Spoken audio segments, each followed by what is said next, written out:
السلام علیکم۔ میں آج کل سعودی عرب میں رہ رہا ہوں اور میں ایک مسجد میں رہ رہا ہوں اور میں مسلمان ہوں۔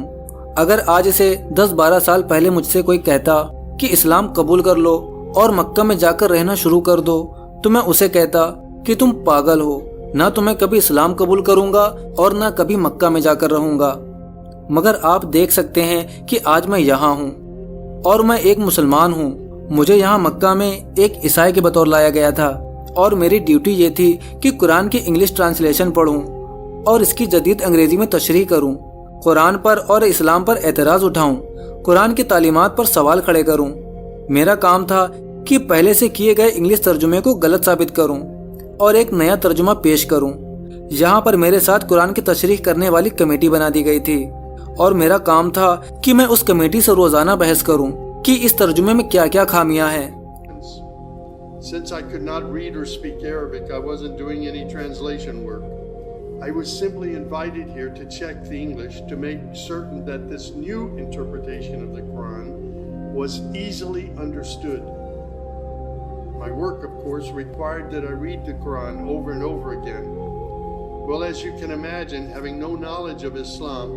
بہرحال میں نے یہ کام 3 سال تک کیا اور 3 سال تک قرآن کی اتنی گہرائی میں چھان بین کرنے پر میرے خیال میں مجھے ماسٹر ڈگری یا پی ایچ ڈی کی ڈگری ملنی چاہیے۔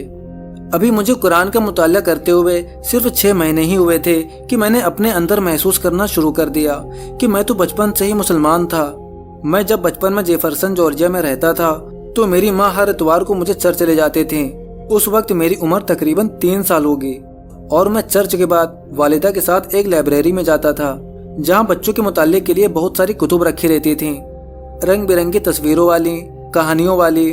وہاں ایک کتاب تھی جس میں اونٹوں کی تصویر بنی ہوئی تھی، صحرا کی تصویر تھی، ایک لمبا سا جبہ پہنے ہوئے ایک آدمی کھڑا ہوتا تھا۔ مجھے وہ کتاب بہت پسند تھی اور میں ہر دفعہ وہی کتاب پڑھتا اور بار بار پڑھتا، اور اس کتاب کا نام تھا ابراہیم کا خدا کون ہے۔ میں ماں سے ضد کرتا اور ماں مجھے ہر بار میری خواہش پر اسی کتاب سے پڑھ کر کہانی سناتی کہ ابراہیم کون تھا، کیسے ابراہیم نے اپنے والدین کے دین سے انکار کیا، کیسے ابراہیم بتوں کی عبادت کے خلاف لوگوں کے سامنے آواز اٹھاتا تھا، کیسے ابراہیم نے اللہ کے حکم پر اپنا گھر بار چھوڑ کر بیوی اور بچوں کو لے کر دور کسی جگہ کی طرف نکل گیا، حتیٰ کہ وہ یہ بھی نہیں جانتا تھا کہ اسے کہاں بھیجا جا رہا ہے۔ بس وہ اپنے اللہ کے حکم کو فالو کر رہا تھا اور وہ اللہ کے حکم پر چلتا ہوا مکہ پہنچا۔ گاڈ یعنی اللہ کو ابراہیم کا ایمان پسند تھا۔ کیسے اس نے بچپن سے ہی بتوں کی عبادت چھوڑ کر اللہ کی تلاش شروع کر دی تھی اور اللہ نے اس کی اسی تلاش کا اسے یہ صلہ دیا۔ بس جس طرح ابراہیم کو گھر چھوڑ کر مکہ آتے وقت نہیں پتا تھا کہ اس کا مقصد کیا ہے، مگر اللہ کا ایک مقصد تھا اسے مکہ بھیجنے کا، اسی طرح مجھے بھی یہاں آئے ہوئے 6 مہینے گزرے تو میرے دل میں بھی یہ بات سر اٹھانے لگی کہ میرے یہاں آنے کا بھی ایک مقصد ہے، یعنی اللہ نے مجھے یہاں کسی مقصد کے لیے بھیجا ہے۔ اور مجھے یہاں سعودی آئے ہوئے صرف 6 مہینے ہی ہوئے تھے کہ اللہ نے میرے دل پر دستک دینا شروع کر دی، اور وہ شام میں کبھی نہیں بھول سکتا جب میں نے مغرب کی اذان سنی اور میں گھر سے باہر نکل آیا۔ میرے گھر کے پاس یہاں تقویٰ مسجد تھی، میں سیدھا وہاں گیا اور دروازے پر دستک دینا شروع کر دی۔ لوگ وہاں نماز کے لیے آ رہے تھے اور مسجد کے اندر جا رہے تھے، مگر مجھے نہیں پتا تھا کہ میں مسجد میں جا سکتا ہوں یا نہیں، کیونکہ میں تو عیسائی ہوں۔ پھر اندر نماز شروع ہو گئی، مگر میں دروازے پر دستک ہی دیتا رہ گیا۔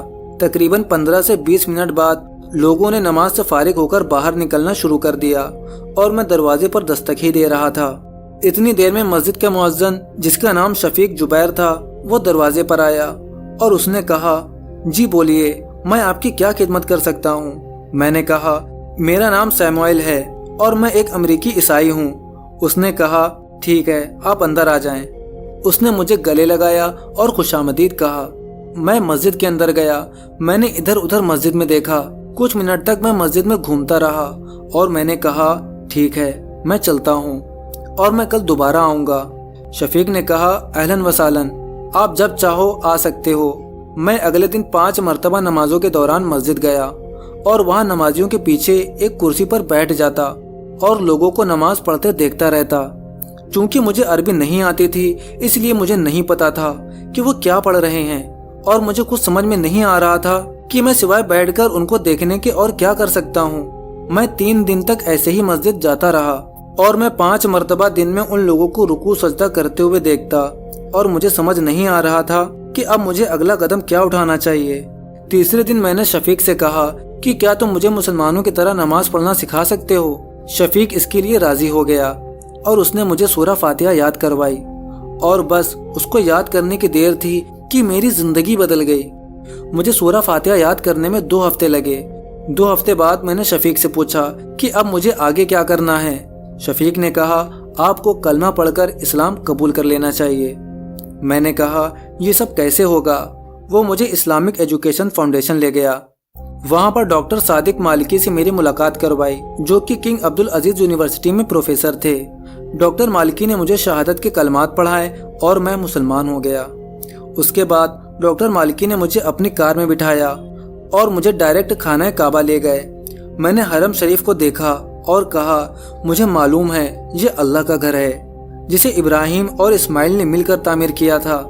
डॉक्टर मालिक मुझे बिल्कुल हरम के करीब ले गए। मेरे चेहरे पर आंसू गिर रहे थे और मुझे अपनी माँ के अल्फाज याद आ रहे थे।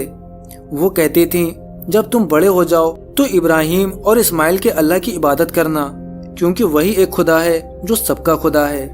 मैं आप लोगों को एक बात बताऊं कि करोड़ों अमरीकी ईसाई हैं जो इब्राहिम के खुदा के मुतालिक ये सब बातें जानते हैं, जिनको बचपन से ही चर्च में पादरियों के पास और मुख्तलिफ चर्च मीटिंग्स के दौरान ये सब बातें बताई जाती हैं, मगर उन बेचारों को इस्लाम के मुतालिक कुछ नहीं पता।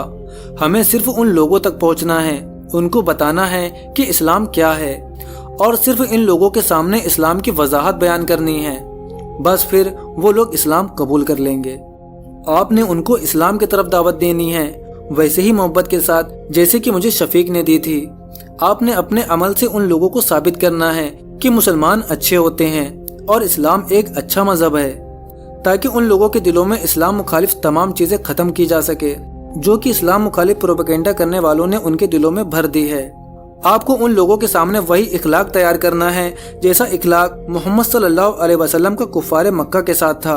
हमारे नबी सल्लल्लाहु अलैहि वसल्लम तो इंसानों के अलावा जानवरों तक पर रहीम और करीम थे।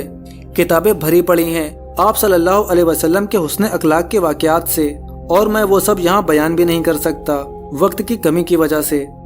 हमारे नबी सल्लल्लाहु अलैहि वसल्लम ने तो दुश्मनों के भी हुकूक बयान फरमाए हैं कि जंग में भी दुश्मन की औरतों पर, उनके बच्चों पर, बूढ़ों पर, बेगुनाह आम शहरियों पर तलवार नहीं उठानी और उनके साथ रहम दिली से पेश आना है। मैं कुछ अरसा पहले जापान गया था। मैंने हिरोशिमा को देखा जहां पर अमेरिका ने एटम बम गिराया था, जिसकी वजह से लाखों लोग मर गए थे। लोगों का जिस्म पिघलकर गिर रहा था और वो गर्मियों से बचने के लिए दरिया में छलांगे लगा रहे थे और डूब कर मर रहे थे। मगर इस्लाम ने जंग में भी इंसानियत का दामन हाथ से नहीं छोड़ा।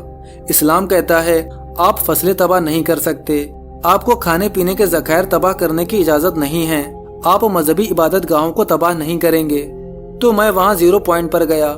हिरोशिमा में 0 पॉइंट उस जगह पर वाक़ है जहाँ पर अमेरिका ने ज़मीन पर बम गिराया था। तो मैंने वहाँ पर नमाज पढ़ी। तो वहाँ पर बहुत सारा मीडिया था, कैमरे और रिपोर्टर्स थे, और वो सब मुझसे सवाल करने लगे कि आप क्या कहते हैं, क्या इस्लाम आइटम बम गिराने की इजाज़त देता है। मैंने कहा नहीं, सिर्फ आम बेगुनाह लोग ही मरेंगे, औरतें और बच्चे भी, और इबादत गाहें तबाह होंगे, और इस्लाम ये सब करने से मना करता है।